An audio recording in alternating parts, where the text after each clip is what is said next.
Gula apa aja yang harus di-stop agar HbA1c ini turun sehingga nilai EGFR naik dan kreatinin turun? Yuk kita bahas. Bapak Ibu pertama konsultasikan terlebih dahulu agar tepat penanganan dan solusinya.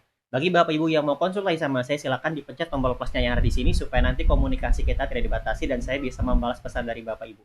Komen juga mau konsultasi dan jangan lupa di-share, semoga jadi amal jariah. Oke, gula darah itu penyakit memang nomor satu, paling banyak menyebabkan kerusakan pada ginjal atau gagal ginjal kronis. Maka dari itu pertama sekali hindari stop gula-gulaan. Ada 4 jenis gula yang perlu Bapak Ibu perhatikan. Oke, ini yang perlu Bapak Ibu stop dan hindari. Yang pertama gula pasir sudah jelas. Hindari semua gula pasir karena ini nomor satu. Karena komplikasi dari gula ini bukan hanya ke ginjal, tapi juga ke jantung. Bagi Bapak Ibu yang memang terkena penurunan fungsi ginjal atau gagal ginjal, yang awalnya dikira karena penyakit jantung, itu bukan karena jantungnya, tapi karena gula, karena diabetesnya. Jadi tangani ini hindari. Oke, yang kedua ini tepung. Tepung juga termasuk. Tepung gluten itu termasuk gula, hanya halus saja. Ini nomor duanya. Jadi hindari tepung-tepungan. Demikian juga Bapak Ibu, kalaupun Bapak Ibu konsumsi kulit ayam, fry digoreng dengan tepung, itu resikonya 12 kali ke serangan jantung. Maka dari itu hindari tepung-tepungan. Yang ketiga, baru nasi. Pak, bagaimana? Nasi kan termasuk kebutuhan pokok masyarakat Indonesia. Ini Bapak Ibu tipsnya, boleh disimak. Kurangi porsi karbonya. Nasi putih, Bapak Ibu kurangi karbonya, lebih diperbanyak serat. Supaya kenyangnya lebih lama. Ini tips.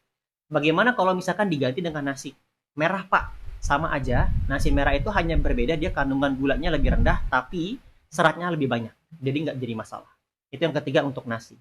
Yang keempat, hindari buah yang mengandung indeks glikemik yang tinggi.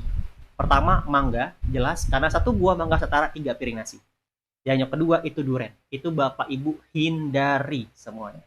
Itu pertama di pola makan. Lalu untuk mengontrol juga HbA1c, pertama olahraga. 1 jam setelah makan itu perlu aktivitas fisik agar mencegah terjadi lonjakan gula darah dan mengubah gula tadi dia menjadi energi, bukan menjadi gula darah dari makanan yang Bapak Ibu konsumsi. Tidurnya dijaga, paling bagus di bawah jam 11. Karena kalau misalkan Bapak Ibu begadang, ini menjadinya penumpukan gula dalam tubuh dan bisa berisiko terhadap obesitas.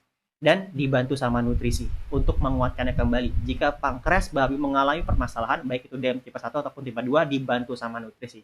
Terutama jika memang terjadi sudah penurunan fungsi ginjal, bahkan pasien yang sudah HD.